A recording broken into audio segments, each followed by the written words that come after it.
Is it visible, Mataji? The screen is? Yes. Hare Krishna, Mataji. Hare Krishna, everyone. Sahadev was fortunate to know of the glories of Krishna, and after describing them in brief, he stopped speaking after this speech. All the members present in that great sacrificial assembly applauded, confirming his words continuously by saying, "Everything you have said is completely perfect. Everything you have said is completely perfect." King Yudhishthira, after hearing the confirmation by all present, especially by the Brahmanas and learned sages, worshipped Lord Krishna according to the regulative principles of the Vedic injunction. First of all, King Yudhishthira, along with his brothers, wives, children, and other relatives and ministers, washed the lotus feet of Lord Krishna and sprinkled the water on their heads. After this, he offered Lord Krishna various kinds of silken garments and presented heaps of jewelry and ornaments before him for his use. Can I continue next Yeah, para? continue. Continue. King Yudhishthira felt such ecstasy by honoring Krishna, his only lovable object, that tears glided down from his eyes, and although he wanted to see Lord Krishna, he could not see him very well. When Lord Krishna was thus worshipped by King Yudhishthira, all the members present in the assembly stood up with folded hands and began to chant Jaya Jaya Namaha Namaha. All joined together to offer their respectful obeisances to Krishna, and there were showers of flowers from the sky. Hare Krishna Mataji. Hare Krishna. So very beautiful, right? So Yudhishthira is so excited about starting, respecting Krishna, because he just loves the entire concept. And he says with folded hands, he's saying Jai, because that is a satisfaction. And Krishna has always been an object of worship for whom? For Pandavas and Yudhishthira as well. Of course, to Krishna, there's no comparison. But then even all the Pandavas were extremely jubilated by that. Kuhu Mataji, please read. Okay, Mataji. Hare Krishna, Mataji. In the meeting, King Sisupala was also present. He was an avowed enemy of Krishna for many reasons, especially because of Krishna's having stolen Rukmini from his intended marriage ceremony. Therefore, he could not tolerate such honoring Krishna and glorification of his qualities instead of being happy to hear the glories, the Lord, he became very angry. When everyone offered respect to Krishna, standing up, Sisupal reminded in his seat, but as he became angrier at Krishna's began honored, he stood up suddenly, raised his hand, and spoke very strongly and fearlessly against Lord Krishna in such a way that Lord Krishna could hear him distinctly. Continue Mataji next para. Hare Krishna. Yeah, continue. Ladies and gentlemen, I can appreciate now the statement of the Vedas that after all time is the predominating factor. Predominating factor in spite of all in endeavors to the country. And the time and element execute its own plan without opposition. For example, one may is waste to live, but when the time for death comes, no one can check it. I see in that although many stalwart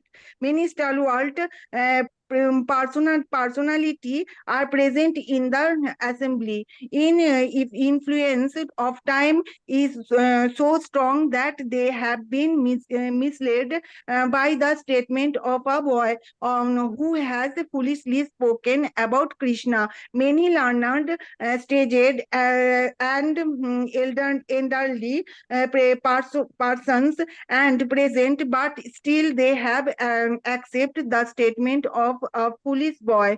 This means that by the influence of time, even the intelligence of such honored presence as they are present in this meeting can be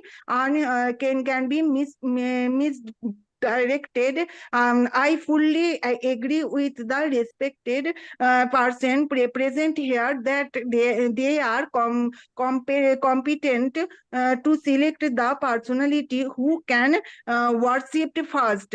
But I cannot agree with the statement of a boy like Sahadeva, who has spoken so highly about Krishna, and he has recommended it that Krishna is fit to accept the first worship in the sacrifice. I can see that in the meeting, in this meeting, there are many personality who have undergone great austerities, who are highly learned, who have performed many penance. By their knowledge and direction, they can deliver many persons who are suffering from the pains of material extension. Religious person and brahmanas also, and therefore I think that any one of them could have been selected for the first worship because they are worshipable ever by the great demigods, king and emperors. I cannot understand how many have selected his cowherd boy Krishna and have left aside all these great personalities. Think Krishna to be no better than a crow. How can he be fit to accept the first worship in the great sacrifice? Thank you, Mataji. Hare Krishna Hare Krishna. Mataji. Right. So, sorry. So basically, what are we talking about Shishupal, right? What is very important is Shishupal obviously was jealous, right? Anasuyave. You should be not having jealous to come close to Krishna, but he's so jealous that he's having so much of jealousiness that it is taking him away from Krishna. Classic example, why he had jealousiness, he's always been like that.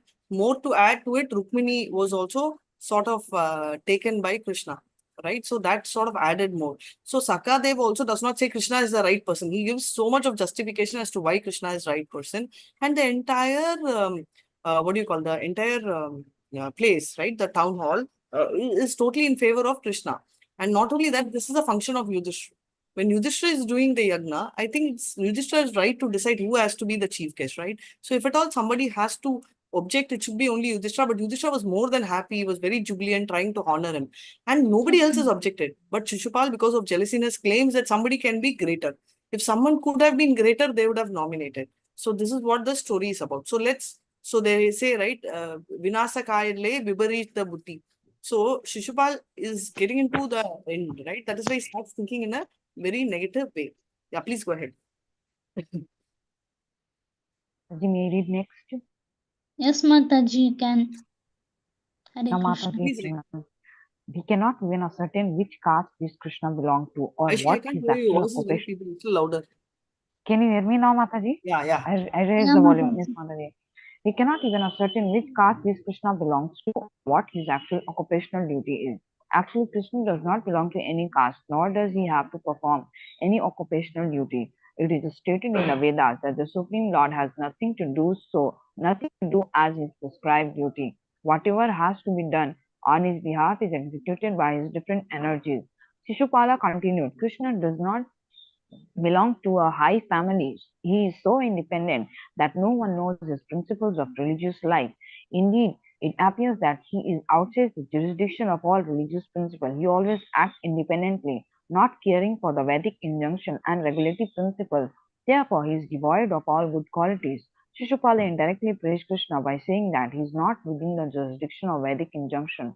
This is true because he is the supreme personality of Godhead, that he has no good qualities. Gunay Hina means that Krishna has no material qualities, and because he is the supreme personality of Godhead, he acts independently, not caring for conventions in social or religious principles. Thank you very much, Mataji. Hare Krishna. Hare Krishna. So basically what he says is, somebody else can continue, not much of a content. So basically what Shishupal is thinking and how and all he is burning up, right? Hare Krishna. Hare Krishna Mataji. Hare Krishna everyone. Hare Krishna. Shishupala continued, under these circumstances, how can he be fit to accept the first worship in the sacrifice? Krishna is so foolish that he has left Mathura, which is inhabited by highly elevated persons following the Vedic culture, and has taken shelter in the ocean where there is not even talk of the Vedas. Instead of living openly, he has constructed a fort within the water and is living in a place where there is no discussion of Vedic knowledge. And whenever he comes out of the fort, he simply harasses the citizens like a dacoit, thief, or rogue. Shishupala went crazy because of Krishna's being elected the supreme first worshipped person in that meeting, and he spoke so irresponsibly that it appeared he had lost all his good fortune. Being overcast with misfortune, Shishupala continued to insult Krishna, and Lord Krishna patiently heard him without protest. Just as a lion does not care when a flock of jackals howl, Lord Krishna remained silent and unprovoked. Krishna did not reply to even a single accusation made by Shishupala, but all the members present in the meeting, except for a few who agreed with Shishupala, were very agitated because it is the duty of any respectable person not to tolerate blasphemy against God or his devotee. Some of them who thought that they could not properly take action against Shishupala left the assembly in protest, covering their ears with their hands in order not to hear further accusations. Thus, they left the meeting condemning the action of Shishupala. It is the Vedic injunction that whenever there is blasphemy of the Supreme Personality of Godhead, one must immediately leave. If he does not do so, he becomes bereft of his pious activities and is degraded to a lower condition of life.